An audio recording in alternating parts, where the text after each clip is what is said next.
The pair approached the scene, a mix of red and green stains greeting them. A rustic smell lingered around the four bodies as they circled them. "Sir, no offense, but why exactly are we here? This seems like a pretty simple murder case." The older one shook his head. "It's simple, yes, but that's exactly why I'm showing it to you. It looks like a murder scene at first, but you haven't even looked around." He crouched down, examining the deep cuts on the neck of the closest body. The young Hill felt her stomach turn as the stench finally got to her.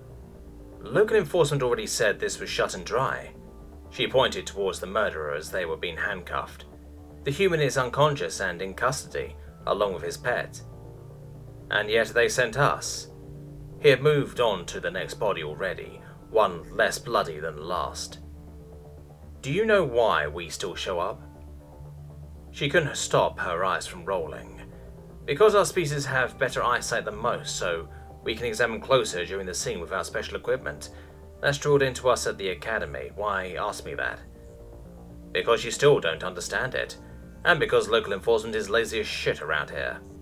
He took a cloth from his pocket, turning one of the victims' heads to examine the indented skull. "We swore an oath to find the truth or to confirm it. That's what we're doing, so stop complaining." He stood up, satisfied with the conclusion he formed in his head. "Now tell me, what happened here?" "From the report, the human cut the throat of the big one and beat the others to death." "I'm not asking about the report. I'm asking what you think happened here." "I mean, the report matches. One cut neck, one caved skull, and two with internal bleeding. Only thing I don't get is how a human overpowers four Korors." "That's an easy one. They're both predator species, unlike our own.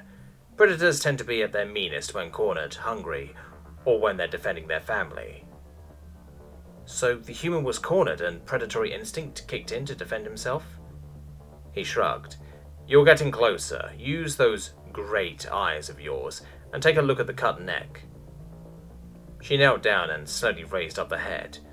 "Well, it's not a clean cut, a lot of rips at the side, looks like they struggled." "Good. Now ask yourself this. Why would three adult Korors do nothing as a human slit the throat of their friend?" "Because they got scared?" "Oh, please. They're larger than humans. Think more creatively. What else could have caused that cut?" Her scale shook as she struggled to come up with a response. "I don't know. The pet?" He smiled. "Exactly." "That was a joke. Why would a pet do this?" "Well, humans are known for keeping prey and predator alike as pets." She opened up the report again, her head shaking as she read the finer details. "It was a dog." "I was sure you knew that when you were swearing by that report earlier. Keep going. I think you understand what happens now." "Korors think that dogs are a delicacy."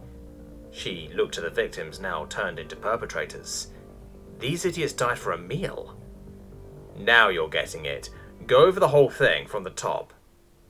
She sighed. "So the human and the dog were together. These four Korors spot the dog and think, hey, that looks pretty good. The Korors approach the human, probably offer to pay for the dog. Human says no, Korors get angry. Things get physical and the dog goes for the throat of the biggest Koror." Her scale shook again. "And then the human somehow beats the last three to death, while the dog finished the bigger one." She looked away from the dead bodies and her sympathy vanishing. "All this death for a single meal and for a pet. I don't get it." "Be happy that you'll never understand it. We can easily grow more food than we need. Predators have it a bit harder. This might have been their first decent meal in weeks." "But why go through all that and risk your life for a pet?" "Didn't I already explain that one to you?"